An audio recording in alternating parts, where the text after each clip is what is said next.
Back once again, y'all. This is the Spiritual Bank Account. I'm Billionaire Boy. You already know. I got another VIP guest. Well, this really like my family. This really like my sister right here. I want to introduce to y'all LaNese Brown. LaNese, Yes. how you doing? I'm all right. I'm all right. How are you? I'm good. I'm glad to have you in here. This time we're gonna be sure we save the footage Yes, because please. we are known to get in here, man, and go for an hour or two, and something happened to the footage. But And it be good stuff. it'd be really good. Yeah. We've been doing this for a minute, and it always ends up on a spiritual level, and that's kind of like how we got our bond.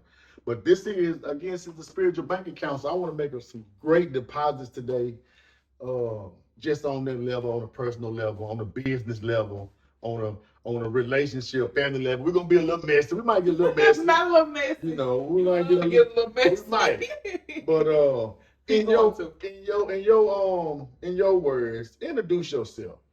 Oh, I'm just LaNese. And I always say that because I can run down like a whole list of accolades, but if I ain't a good human, none of that matters.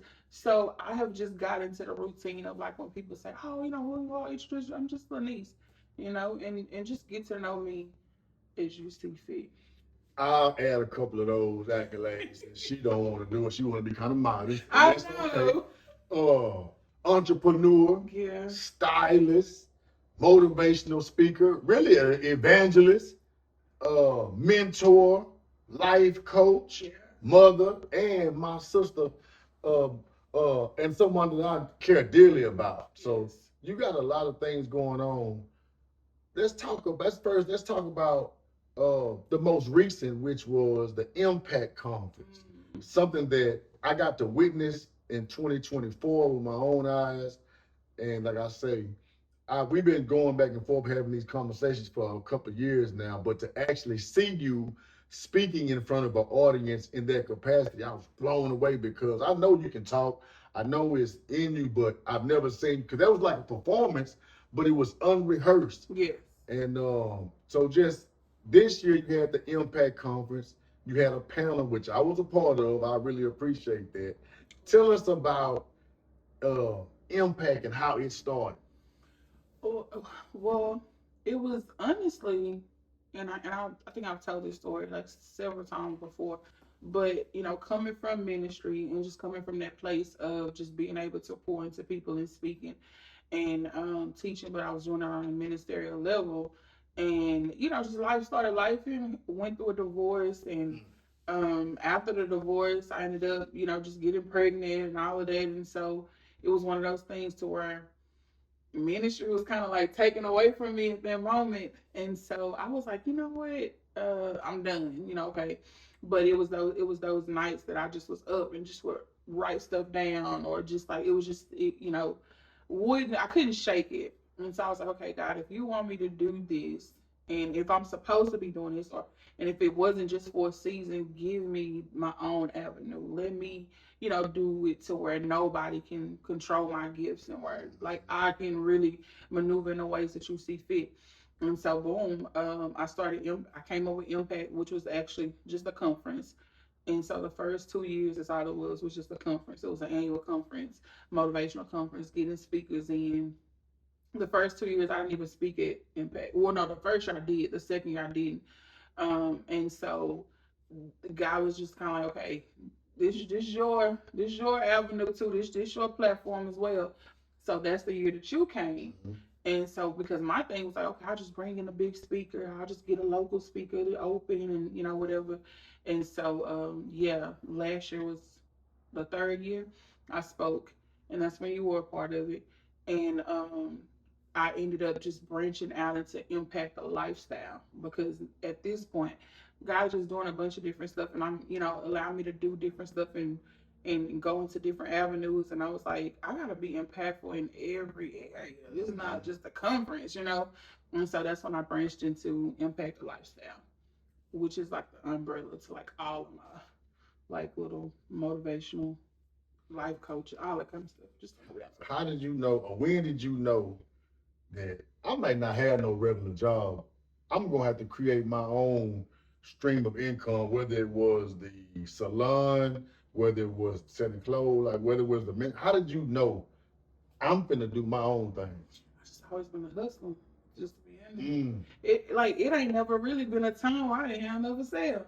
You know, right on. like just being Hello. honest, like just being honest, because I had to go back and ask myself these questions as well, or that question. And yeah, I just even I mean elementary school, just kind of stealing candy from the store and just stealing it at school. And I went from that to, I mean, when CDs was popping, I was stealing CDs and Yeah. working a job and doing hair. I was doing hair, doing nails, um, other stuff. You know what I mean? Like it was just different Hustle avenues. always. Yeah, Well, let's take me always. back a little bit further. Then, Yeah. where are you from? I'm from Dallas. Where Dallas big now? What about in Dallas? I was just all over. All over. Yeah. So that's what. Just because I don't like, I feel like when you put when I tell people where I'm from, and they try to like, narrow me down into that space, but Well, we sure won't know what that space is. no, I'm just from Dallas. She from town, okay.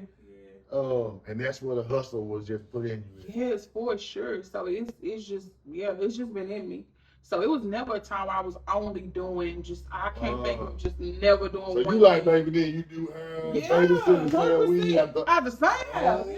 Okay. So yeah, it's always been like that. And like I said, I can't think of a time where it was just, oh, I only do hair. And even before I actually got my license to do hair, I was doing hair at the house. I kept a full-time job. I was selling clothes, lashes. When bundles and stuff first started coming out, I started selling hair. Like all that was in the trunk with me, So when I go to work, like so it's just always been that natural born hustle. natural. Yeah, it's just in me. It's just in me. And you brought that up. Okay, let me ask this because all of the impact conferences have been in Long Beach so far. Yes. So you come from Dallas, relocate to East Texas, start your business, and do impact down here. But not always. Like it won't always be here. Okay. Like I don't want to just say too much about what next year holds, but it won't always be here. I just wanted to kind of get it start to cultivate it. What was the difference what was the biggest difference you seen leaving the big city of Dallas coming down to the piney woods of East Texas? The people are different. Talk about it. Yeah, the people are different. They a little different. We got more morals, huh? No. We don't? No. Well, I mean, in a sense. Oh, okay. In a sense, in a little bit, because it's a little bit more family oriented. I will say that. Okay. Yeah, because it's something everybody related, So like, it is a little bit more family oriented than some of the stuff in Dallas, but it's just a little different. Slower pace for sure. Okay, that's what I was waiting to see. Slow. In Dallas, you can be out 7 days a week. And that's one thing I like. That's one thing I really don't like about down here because in Dallas, you can go out on a Tuesday. Oh, yeah. And there's folks that go out on a Sunday and they still got to go to work on Monday. But down here, day parties, it's like everything. Like, it's convenient. Like, they make partying convenient. Yeah. Yeah, and they're not just even partying. It's just always something to do. Always something to do. Yeah, so when I first moved here, I was like, no, I'm about to go back. Right. Yeah, this ain't, Because people go to work, if they got to work on Monday, it's like, Sunday, we're not doing nothing. Right. Or if it's like, you got to go to work on Wednesday, they got to, like, we don't understand, like, you can still have a life and get up and go to work if you want to. 100%. Because people in the city, they do it all the time. Every day, every week. Yeah, so, yeah. Let's talk about the ministry. I want to know that part. How did you know? What was your calling? What did you hear to get you out into the ministry? And what side of the ministry? How did that all happen? So I was at the time when I guess I should say I stepped into ministry voluntarily, I guess, I was going to a smaller church. And at the time, I started out just like leading praise and worship. I went from that to like, oh, can you direct the choir? But it was a smaller church. Mm-hmm. And so then it went from like, I want you to speak this, or no, can you, teach? And I'm like, okay, but at the time, I joke about you being radical all the time, but it's like at the time when you are first just building a relationship with God, you just like whatever you, Just whatever God, zealous. yeah, you know what I mean? Like, okay, God, whatever, I just wanted to please God. And so when I began the teaching and stuff, it was not unnatural, but just had never did it for real. And but at the time I questioned it a lot because I was in a smaller ministry at the time at a smaller church at the time, and I was young, like 24. You know what I mean? 23 going to 24. And so, just kind of listen to other people like, she just got you doing that, or they just got you doing that. It's not. And then at the time, I'm meeting people that are like older than me and are in ministry. And they're like, well, people try to put you where they want to put you, and you got to make sure that God, did that and this and this. So I battled with it for a minute, like, oh, maybe I'm not supposed to be doing this. Battle with the call from hearing your actual calling and from what people were telling you. For sure. Boy, that's a big one right there. For sure. It was hard. And then being that young. So I'm like, okay. So at the time I was married and I felt like my husband wasn't growing. Well, he felt he wasn't growing in the ministry that we were in. And just so happened met this lady doing her husband was a pastor. And just kind of told my husband. So he was like, oh, I want to go try it out. So we did. So when my husband said that he liked that ministry better, I followed my husband. Okay. And so, at the time, I went to this new church just as I'm finna sit in the audience. I talked to the old pastor, like, hey, listen, I'm going to follow my husband. This is, whatever. And so, even at that time, I was still struggling anyway with just the calling itself. And so I was like, God, maybe that was just something that church wanted me to do. Maybe that's not really what I'm going to do, supposed to be doing. I'm just going to follow my husband. I'm going to sit here and I'm going to go to church. The church that I was under did not really believe in like women, like, higher up positions for women. Inside of the church. Inside of his church, yeah. And so it was crazy. And this is how I know, like, God was, because he came to me one day, had never told this man, like, oh, I was over here doing like none of that. It's like, hey, you know what? He said, God been dealing with me, and I want to know if you'll teach Bible study. I was like, who, me? And so it was those moments where, because I was battling with it, and I'm like, okay, God, you're gonna have to show me. You know what I mean? If this is what you want me to do, and this was not just a season, you're gonna have to show me. And he came out of nowhere. And so I began teaching Bible study there. And so even after that, going through the whole divorce or whatever, they was like, oh, you need to put ministry on hold, sister. And so I did, because, at the time, of course, I didn't know any better. But after that, it followed me. And so I remember just fasting and praying, praying and praying. I'm like, okay, God, right before Impact, actually. And I'm like, show me, because I know I heard and I know I've done this and you reminded me in that way, but maybe I'm still, and he just took me back to like my childhood, of just even during like the kids programs, and they would always call for me to speak. You know what I mean? Even at different schools, different stuff that was going on in school, they would always call for me to speak. I went to like trade school, and was going for phlebotomy. She came to me out of nowhere. I was like, you know what? I'm doing something for the class, and I want to know if you'll present something to the class for me. Like, just it be that put type. You back on stage. Yeah, like it's always that kind of thing. And so I was like, okay, I got it. So it was when I began to question and ask God, like, okay, show me. And that's when he began showing me like all the years of my life as he was pruning me, different seasons, and so yeah.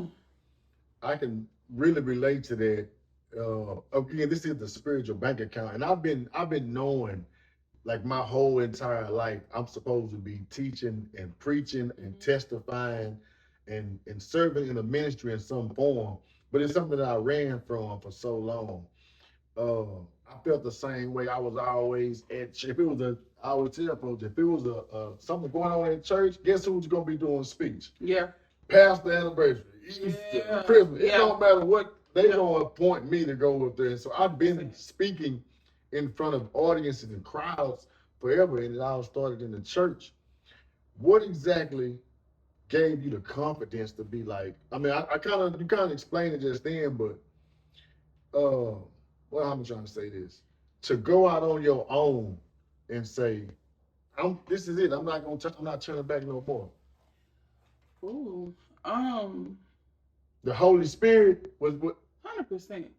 And that's why I was trying to find like the right words, because you also got to understand too, when you have the gift of speaking, or when you have the power of influence Mm, or the gift of influence, you have to be very careful, because um, you could scatter people. You know what I mean? Because people listen to you. So whatever you saying, people go, oh yeah, you know. And when you have that gift to draw people in and they listen, then you know, you have to be very careful. And so for me, I wanted to make sure that, God, if you're not giving it to me, I don't want to do it. I don't want to say it, because I don't want to scatter the people. So when you give me this opportunity to do it, and if you give it to me, make sure that each time that it's your will. Make sure that each time that I don't want to get into these positions. And that's why I'm very particular. Like this year was different, totally different. We know that. But I want to make sure that I don't abuse the gift. So when you give it to me and when you do it, let me make sure that I humble myself down so that I can use the platform and the influence in the right way. I think the question I was just trying to ask was, how did you become so obedient to the Spirit? Because I'm. It's been times I haven't been. Yeah. I scatter some shit around. Yeah. So how did you become so obedient like that? Because again, hearing your message, even from your social media, even from the events, even from when you're being booked, your message kind of remains the same, and I believe that has afforded you to grow your following.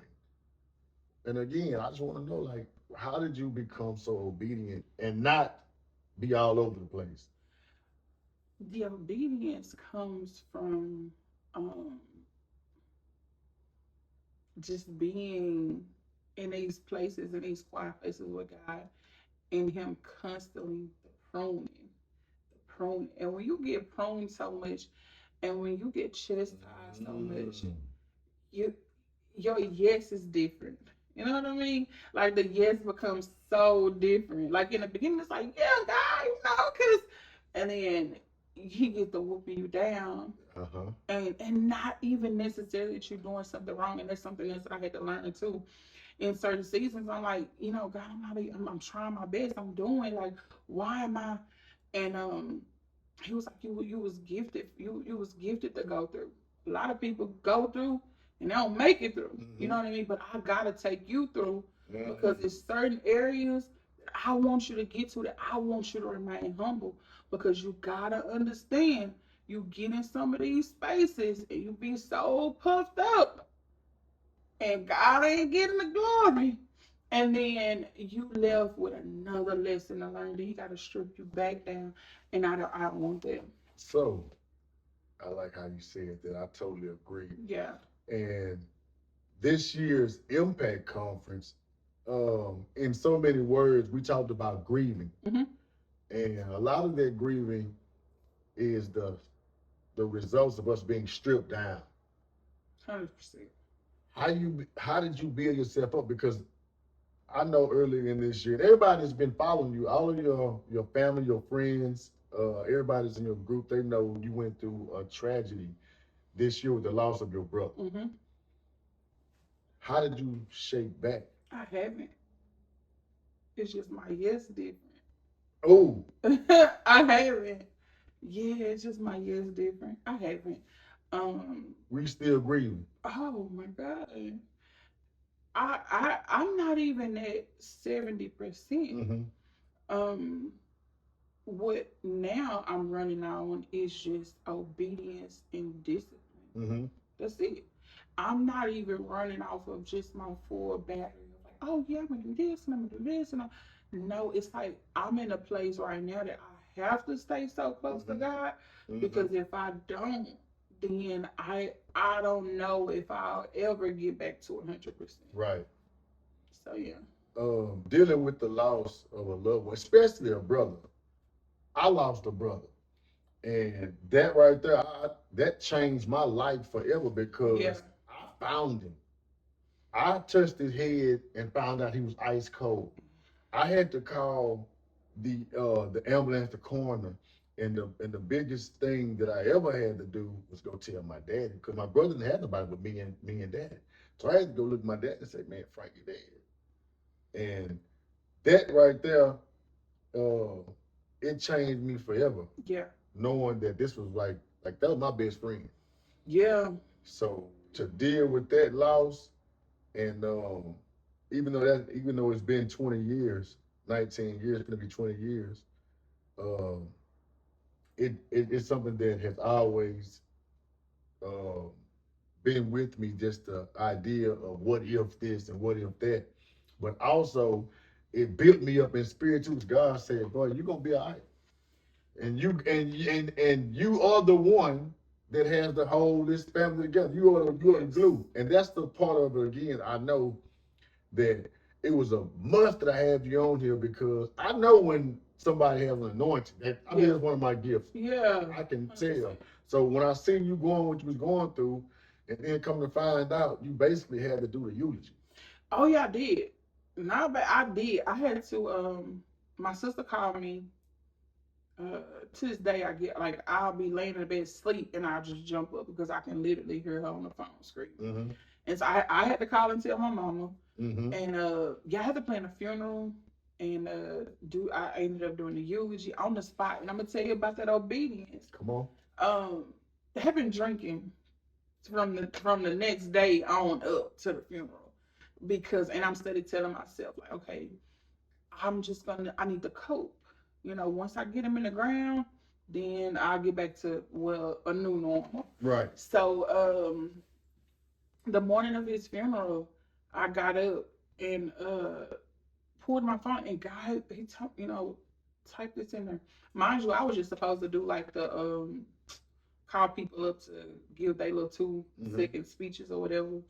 And so I had a whole sentence. The more I'm typing, the more God gives me something. Like, wait a minute, God, I ain't gonna have time to say all of this. You know what I mean? So you thought. So I thought, gave me scripture, gave me a whole outline. But I'm out of it, but I'm being obedient.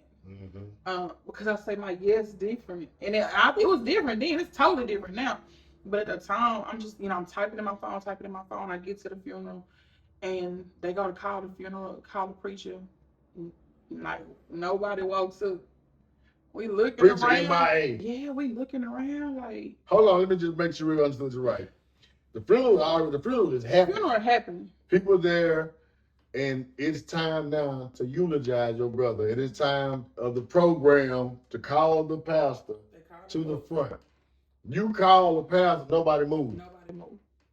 Call him again, nobody show up. Nobody show up. And then what? And so they like the funeral director was finna come. He walked up to the stage and I got up. And I got it. Mm-hmm. He was like, you know what? I said, no, I got it. Mm-hmm. Pulled my phone out, and that was like one of the first things I said. I said, I really didn't know that this is what I was coming here to do, but here we every are. time I hear this, I'm like, man, that is obedience, and that is being used. Yeah. By God. 100%. Yeah, that's it. Yeah. So it definitely changed me. And then just seeing how the trajectory of the family changed, and even now, us just all kind of dealing with it in our own ways, and just us being so close knit because you'll never see me hanging with nobody really. Mm-mm. If I'm out by myself, I'm with my siblings, with my family. I don't, I'm not that girl. And my sisters, they got a bunch of friends, and I ain't that. You know what I mean? I'm real intimate when it comes to my personal space, and so I'm very very family oriented. So when I go home on the weekends and all that, and I'm back around my family, like that's what I do. So me and my siblings, the morning of every Sunday, like clockwork, I hit in the group chat, which I text every day in the chat, but on Sundays especially, like everybody check in. He was the first person to check in that day. He ain't never the first person. So yeah, it definitely it's just a day by day like thing, and yeah.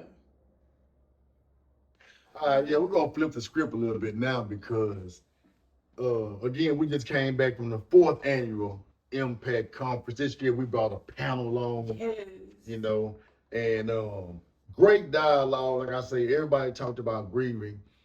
But once we kind of started talking about relationships or whatnot, we kind of went to another level in the conversation. Yeah. What's going on with the and you always say I'm not gonna do this.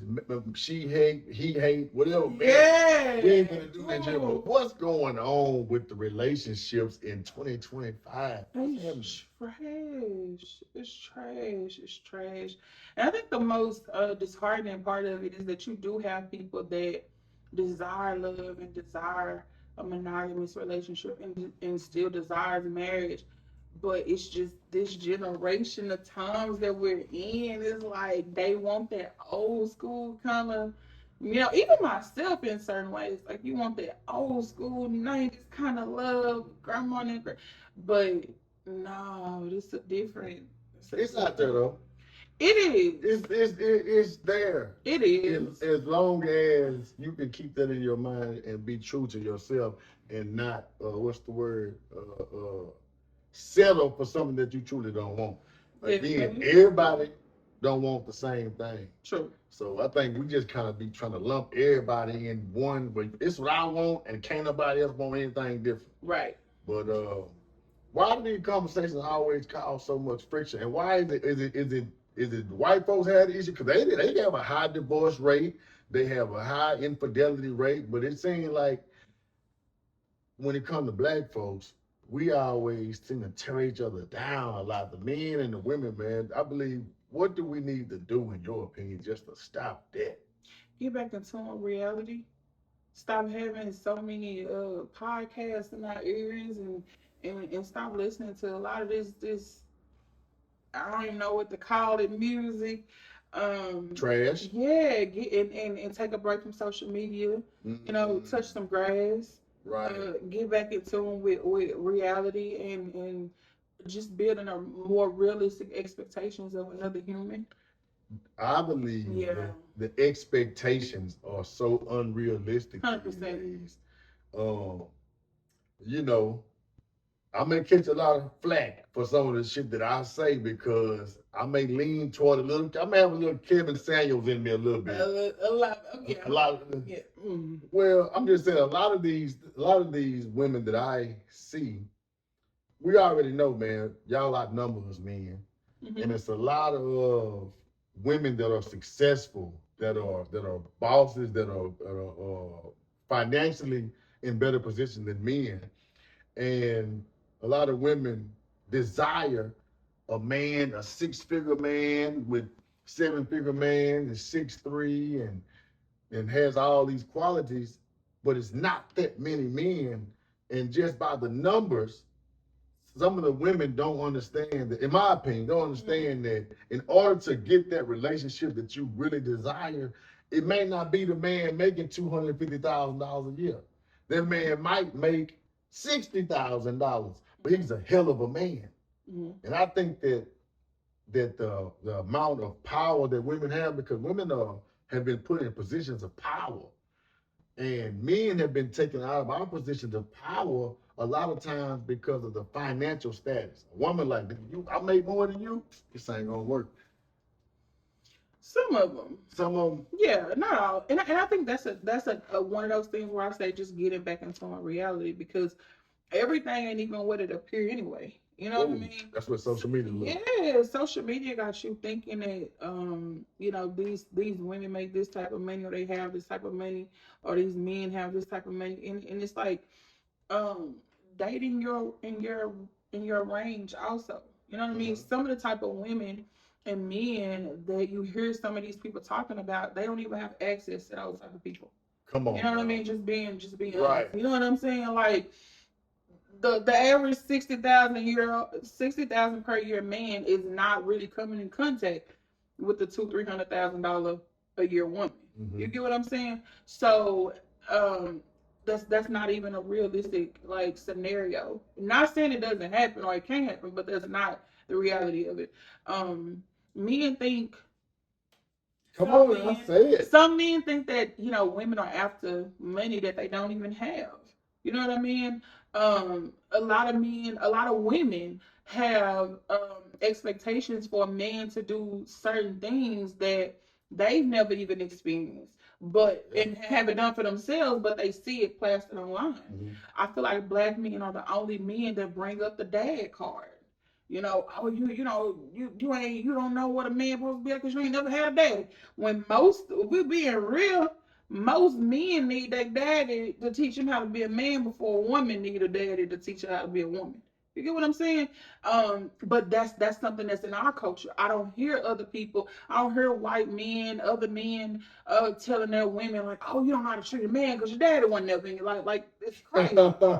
You know what I'm saying? When you really think about it, it's foolishness. You know what I'm saying? Like, what does that really mean? And I think that yeah, your background plays a major role in how you see dating and how you see marriage and how you see monogamy and all of that. It does. But a lot of this stuff that's going on, it's in the conflict. It's not from the upbringing. It's because of excuse me. It's because of society right now. Them folks need their daddy though. I mean, everybody needs Them everybody. boys The need boys, their the daddy. boys need. I feel like this. Let's like just being honest. It's only so much my daddy can teach me as a woman. He can't teach me how to be a better woman for you. He can't. But your daddy is the one that's gonna show you that love. He's gonna show you how it feels to be truly loved. He's gonna show me how to feel to be truly loved. But he needs to show you how to properly love and lead and provide. A lot of things that we go back and forth about. You right about that? Yeah, like a lot of things that we go back and forth about is really like we stop thinking for ourselves and now we just going with what the majority say and now it's plastered in our minds. So now you got men who didn't even grow up with their daddy. You barely grew up with your mama. You know what I'm saying? Now you got them type of men telling women, "Oh, you don't know what a man post." No, like that at the end of the day. But here's the thing: at the end of the day, because I know people who grow up in two-parent homes who can't keep a relationship. Facts. You know what I'm saying? Absolutely. At the end of the day, it boils down to who you are, what you believe, your experience, and how that shaped you. It doesn't. I didn't grow up with my dad in the household, but I grew up with my dad in my life. You know what I'm saying? But my dad had an addiction all my life. But my dad has always been the person that um even after the conference, I called my dad and I'm telling them, and I started to make a post saying, "My dad say I ain't wrong, I ain't wrong." You know what I'm saying? Because my dad, but at the same time, me being the type of woman I am has nothing to do with my dad or the things that he taught me. My thing. Come on now. 100%. Your dad ain't shape or mold you in no form of fashion. No, because that's what we have told ourselves that's how it goes. You only plant the seed. He only can plant seeds. Life has to water that. But then you plant seeds. He plants seeds for me in different ways, but not so much as how I treat a man. No. I don't treat a man the way I treat a man because of my dad showed or didn't show me certain things. I treat a man how I treat a man because that's how that man told me or showed me that he wanted to be treated. That these are like, instead of trying to find different ways to try to point the finger at why somebody is inadequate enough to love you the way you need to be loved, these are conversations instead of having with the homeboys on podcasts and hunger, these are the conversations that you and I need to have as a dating potential, as candidates, saying, okay, what do you need from me to make you feel like you're in a healthy, functioning relationship? And I'm going to then say, okay, I could do that, but I can't do this. Or do you want to go forward? These are the things that really, really shape relationships. It's not, you have people who come from broken homes who make the best husbands and wives. Absolutely. You know what I mean? And then you have people who come from, the traditional two-parent home that couldn't keep a woman or a man to stay in life. You know what I mean? So it's like, that's what I mean by getting back to reality. Because we've heard this stuff so long.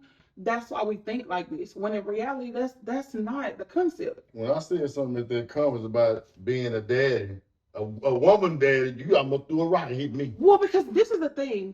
Why? this is my question. Why do you need or why do you seek superiority over somebody? It's not superiority. Why is it that and this is the thing. When you said that, you heard the responses, right? Okay, so one, but no, you had some people that was like, even one of the panelists was like, well, yeah, she said something about she was dating a man, and he was like, oh, how do you know about a man or something, or your dad or something you never had? And she even went on to say something about dating a man who felt like, oh, he didn't need her to cook, he didn't need her to clean, he didn't need her, so why do he need her? And she felt that we have dumbed ourselves down so much when it comes to relationships that we have labeled what a person's significance is by their roles or how they can perform in certain areas. So now you're saying, "Oh, I need you. I need to be a daddy figure. I'm gonna be because I need to be. I'm gonna be able to tell you what the world. I'm gonna be able to tell you what to do." And she's saying, "Oh, well, I need to cook for him. I need to clean for him." What if you're the better cook? You know what I'm saying? Well, Which how I much? am. A lot of You the hear time. me? How much more do I offer your life than duties? You know what I mean? Then role like that. That whole thing to me doesn't really make a lot of sense. I don't seek a father figure. I'm not seeking to be your mother. I'm seeking companionship and partnership. You get what I'm saying? Because whoever you are, I feel like my job is to come in, do whatever needs to be done to make sure that you be exactly who you know that God called you to be, and so forth and so on. Because you might meet somebody who has a calling on their life just like you do. And it might not be, you know what I mean, in the same type of ways, but you don't have to come in and tell her you need to do this. Your job is to come in and be that partner and companion that helps her to get what she needs to get, or not even just command her to do certain things, but just to be her partner in that, and her your partner in what you got going on. But we have put it in our minds that because you are the head, let me tell you something about a man. The man, the one of the best men I've ever dated, never beat his chest and said, "Oh, you gonna come in, you gonna." But when I tell you that man carried himself like a man, and I naturally submitted to that, he never, to this day I ain't heard that man raise his voice to nobody. To this day I ain't heard him like, but you know, when a woman see a man and he carry himself like a man, you ain't gotta announce that. You ain't gotta tell me like, oh, I run the show, because I know that. You gonna come in and you gonna carry yourself like that. Not because not because of that, but because of how you come in and be a partner and a companion. Not because you come in being my dad, not because you come in laying down the law. And if it's things that you don't like, I'ma fix that. That's a simple fix. That's why I say, like, to me, those things were minute. And I didn't have the time to break it down like I'm breaking it down right now, because I was more so like time cautious when we were there. So my whole thing was like, let y'all talk, stir the pot a little bit, you know what I mean? Back up and let everybody talk, because I don't want to carry on and on. But to me, those things are simple. Those things are minute. Those things don't really matter. It doesn't. I love for you to tell me you don't need me. You want me. Because as soon as I can't give you those needs or fit those needs, I'm out the door anyway. You know what I mean? So a man not needing me, what's wrong with a man not needing me? We say as women all the time, "Man, I don't need no nigga. I don't need no man. I got this. I want a man." So it's the same way. Like, we don't have to need each other. We old enough To a now. degree. I'm saying, To a like, degree, we do. we do, but I'm saying in the ways that we refer and we're referencing, no, we don't. When we think of, most of the time, let's just break it down and be honest. Most of the time when we're talking about dating and we're talking about the needs, we are talking about duties and finances. Um, Come on now. I think that's the old paradigm. That's the old paradigm, But is because that not at how you feel? no, at one point in time, um, I wanted a woman that I thought made a certain amount of money. I wanted a Okay. woman that was successful Money, in the finances. finances, and duties. Um, I grew out of that stage because I realized now I don't care about your money. Mhm. I don't care about your position of power outside of this household, because the position outside the household, that shit changed when you walk inside these doors right here. Right. And so a lot of people, a lot of women haven't understood that their power stops when you enter the house. You don't bring your job or your position of power or your finances in the house because you're not the head. True. I don't. So when you start to express this, it can come off like aggressive, or who do you think you are? No, I'm just the man and I'm just the leader inside this relationship. And a lot of our brothers haven't been groomed to be men in this capacity and to be leaders. And so a lot of women, they haven't had that in their life either, because they haven't had a man that commands respect or demands respect in his right. So it sounds aggressive. It sounds like he's beating his chest because he's saying, hey, this shit ain't finna go. This ain't finna go, and I don't like this. So you gonna have to fix this. A lot of people don't want to be called out on their shit. I think that I get what you're saying, and I agree. I agree. Like, I've been married before. I get the whole concept. The man is the head, the man, and I've never questioned that in my house. I can't speak to nobody else. But again, it still bars down to duties and finances. It goes back to that, because when you come in the house, you feel like as a man, it's certain duties that she needs to perform to allow you to be in that position of power. Because when she's out of the home, she can be whatever she want to be. But when she come in the house, no, she can't. Yo, she bro, can't. No, not, I I mean, not, you get what I'm saying? Like, the whole power role. So when she's out, but when she gets in the house, she needs to perform certain duties that allows you the role of the head, right? She can't allow it. She can't allow it. See, that's what I'm saying. It is what it But is. see, that's what I'm saying. So again, that's what we keep barring down to when it comes to relationship is duties and finances. So where's love inside of this? Love is always, and that's what I'm saying. Goes back to the love don't pay no bills. Yeah, I'm not. Okay, see, what that shit I'm get tricky, saying don't it? No, because here's the thing. This goes back to what I was saying a while ago. How much more are we than that? You know what I'm saying? Mm-hmm. How much more are we? How much time do we spend telling each other what your role is, and I'm the man, and then okay, I'm a cook, and it goes beyond it. So when we start thinking about when we start having these conversations about these relationships, that's what kills it, because it's the role and the finances, right? I forgot the point that I was trying to make because I was listening so deep to what you were saying.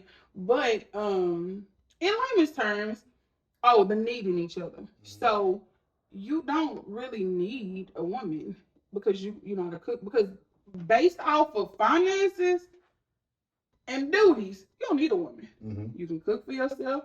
You can maintain your own household. You can pay your own bills. You make your own money. So you don't need a woman.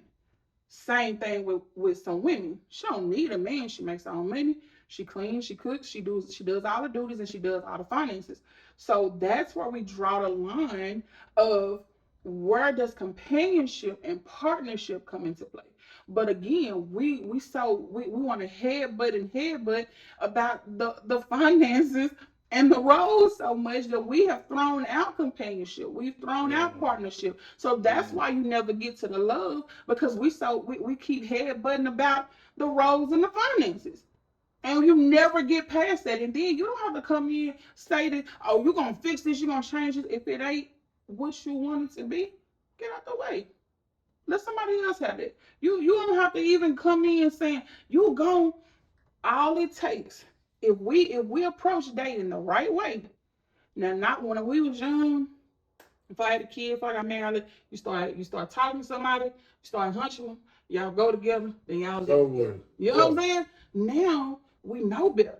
You know what I'm saying? Those are childish ways. Now, this is the time where conversations have to come into play, uncomfortable conversations. This is the time where we sit down and say what we need and what we want and what we expect before you even get in the house and try to tell somebody to change something. It should have already been conversations had, so that you would know, okay, yeah, this ain't really. That's why people are, oh, you cold on the nigga. It ain't that. It's just I had them uncomfortable conversations at the beginning, and when I start listening to you and I'm seeing, I know, okay, I have a good time for a minute if I want to, you know. But this is not something that I want to pursue. This is not somebody that I want rearing my son. This is not somebody I want to submit to in the household, because I'm going to submit to you. So if you coming in and we having these conversations, you're not going to make it to the house. Do you think we waste a lot of time having a good time with somebody? 100%. knowing that this ain't going nowhere. 100%. That's the ego. That's ego. So ego will get you in trouble. Though. Ego, you gotta go through, and that goes back to my years earlier when I was telling my yes to God. The ego, I had to go through an ego death. Cause I ain't gonna lie, I used to love my ego did stroke a little bit. This nigga think that he finna play games with me. Watch this. You know what I mean? Man. I'm just being honest. Like, I can only be honest. You know what I mean? And so after so long, it was a good time because that's okay. I'll play a little bit. But then after so long, I started letting my yes be yes and my no be no. No, this ain't for me. I don't care how much I like it. Yeah, you fine. Yeah, you make them 6 figures. Yeah, you got this going on, but this ain't for me. Because now I have a whole kid that I have to consider. This ain't just about me no more. You know what I mean? And then I'm getting older.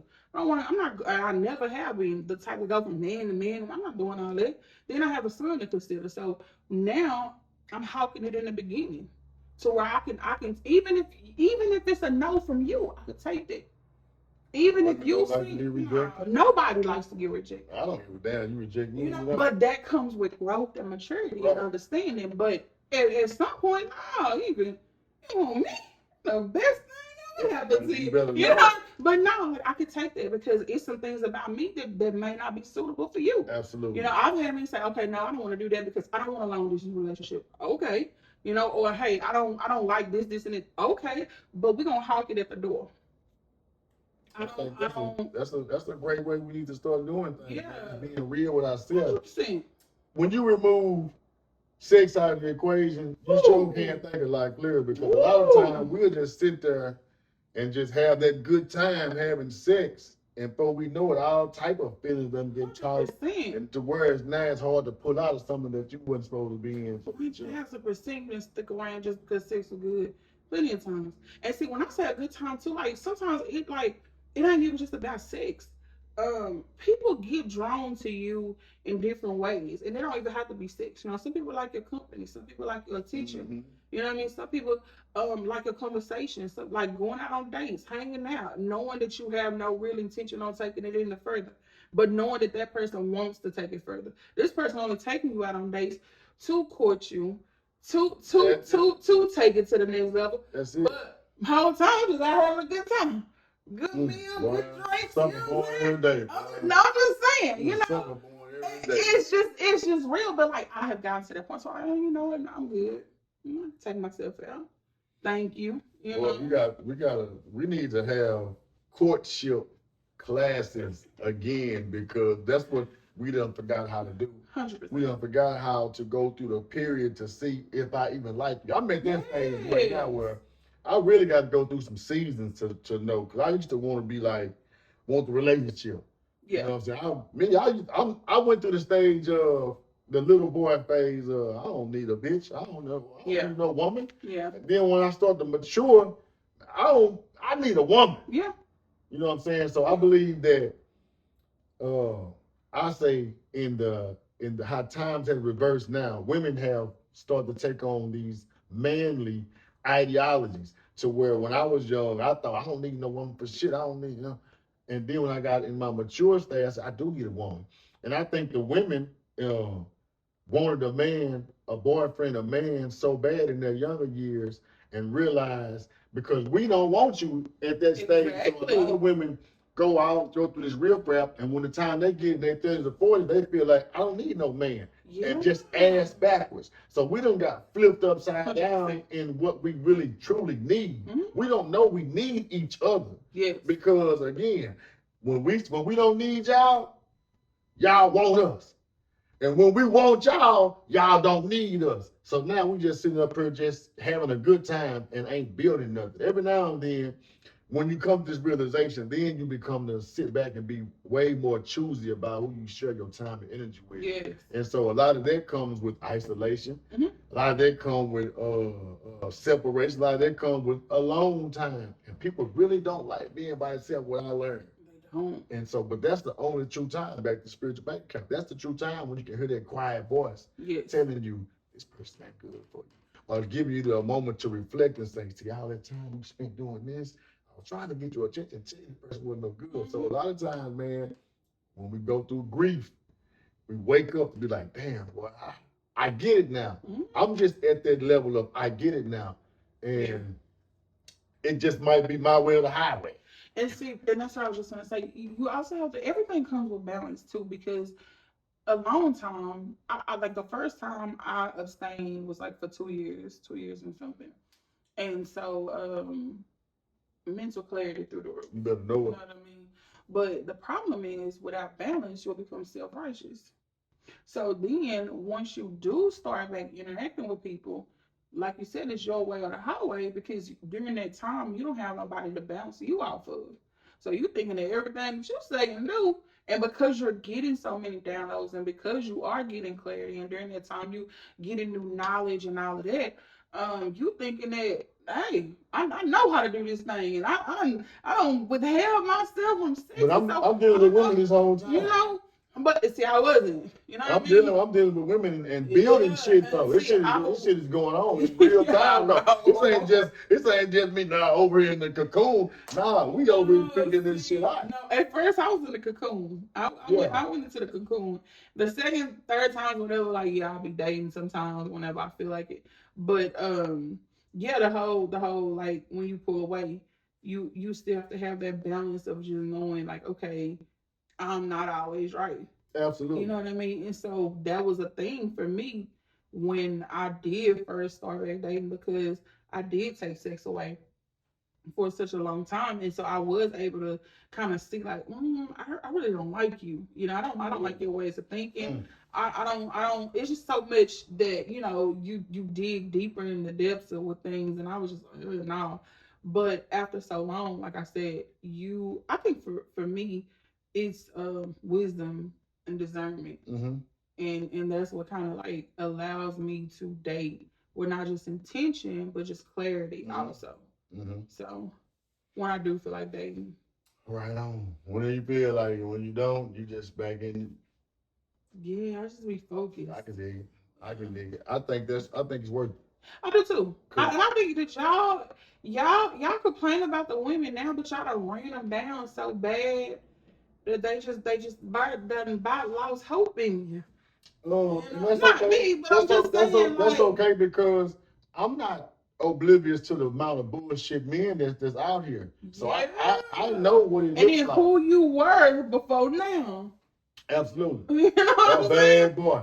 That's what I'm saying. So it's like men talk about how damaged the women are and oh they don't need us and they don't, but y'all created these monsters. To a degree. Yeah. To a degree, because again, like I say, everybody got free will. Yeah. Know what I'm saying? A lot of times you went for it. Yeah. What was your discernment? What was your antennas at when the True. nigga was feeding you the bullshit? So again, we did it to each other. We did it to each other. A lot of times, because again, you grew up with brothers. Yeah. You know your brother had 3, 4, 5, 6 women. It's a catch-22 though, because if you come in with your antennas up, or calling you out, that's when y'all call them delusional, or you be pissing on them, telling them it's raining, when the whole time they did grow with brothers and they are seeing the boy, but y'all are, no, that ain't, you know what I mean, running that game. It's a difference from when somebody running game than somebody just telling what it is and what it ain't and can actually show and prove that. That might be some men, but we talking about the general. Like in general, a lot of these men ain't coming in saying, "Oh well, yeah, I don't want this, but I want this." Nah, they coming in, "Oh baby, I'm gonna tell you what you want to hear so I can get what I want."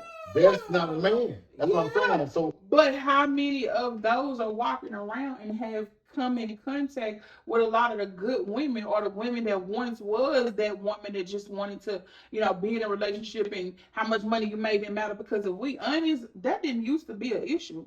Absolutely not. Before social media took into effect as strong as it is, that didn't used to be an issue. Women, you had women that y'all, and I'm saying y'all as men, niggas was driving their cars, dropping them off to work, and you know what I'm saying? Like that wasn't the case. So it was women who tried to see the good in men. And again, I don't take sides, or whatever, but I do feel like it was a time where women was more open to just trying to build and trying to look over certain stuff, and then after so long, sure, you be like, shit, that I don't want it, I don't need it, I don't gotta have it, you know. So yeah, a lot of what y'all dealing with is just beds that y'all have created. I'm not dealing with nothing. I'm having this shit out here, man. Exactly how I see it to having happen, it right? your way. Having it my way. Thank you, Lord. You know, so I've been through the fire, man. You know what I'm saying? And came out on the other side gold. But a lot of us ain't been through that fire yet or realized, you know what, I was on some bullshit. Yeah. Or in my youthful mindset, I didn't understand what it was actually to walk into my full manhood. So again, man, we got a lot of people, men and women, operating with an adolescent mindset that hasn't even walked into their full adulthood yet. For sure. So listen, man, we're gonna have to wrap this thing up because we could go on about this for another hour. See, we had these conversations, man. I'm gonna just say this now. We done already had a whole show before we turn the camera on, and we do this every time. Yeah. And we're just gonna have to one day. I don't know. I don't want to put all that mess out there that I be on. Cause you're gonna be wrapped up in it. I don't even want to do it. But y'all sometimes y'all need to hear some of the shit we talk about behind the scenes, man. No, seriously. Because that's when we really right now we kind of being politically correct or socially correct. Yes. But a lot of times to get the truth of the matter, we have to peel that shit off and just tell it how it is. Some feelings might get hurt. And we don't get along. We get along, but we don't agree with everything. She'll tell me, nah, bro, I don't know about that one. I tell her, sis, that's some bullshit. Yeah. But as soon as we get through talking about it, that's my sister again, and she know I'm my brother, and we can always have these conversations. And I think that's what we need as far as just us in general. We need to be able to have these uncomfortable conversations. For sure. So this is the Spiritual Bank Account. Please tell the audience where they can find you at. LaNese Brown on Facebook and LaNese_speaks on Instagram, TikTok, and YouTube too. Now, please let us know lastly, where can we see you at this year? We got October, November. We got 3 months. Where you gonna be at? October, I'll be speaking in Dallas at a school in Dallas next month. November, I will be teaching at a retreat in Atlanta. And December is December's still up in the air. I'm trying to see now. I wanted to run it back with this whole panel thing again. So that's still in the making. A possibility. Yeah, that's a big possibility. Okay. Yeah. So well, listen, y'all, be sure to go follow LaNese Brown on all platforms. Get in tune with her. Y'all heard her here live. You know, she's very opinionated, and she gonna say and speak her mind. And she has a anointing on her for real, man. So listen, thank you for coming by, sis. Yes. Thank you for stopping by. I'm gonna have to have you back by. Again, we have to run this back again. Yeah, 100%. Y'all already know. Hit that like button, subscribe, share it to somebody, clip this. Thank you for tuning in. This is the Spiritual Bank Account. We out here.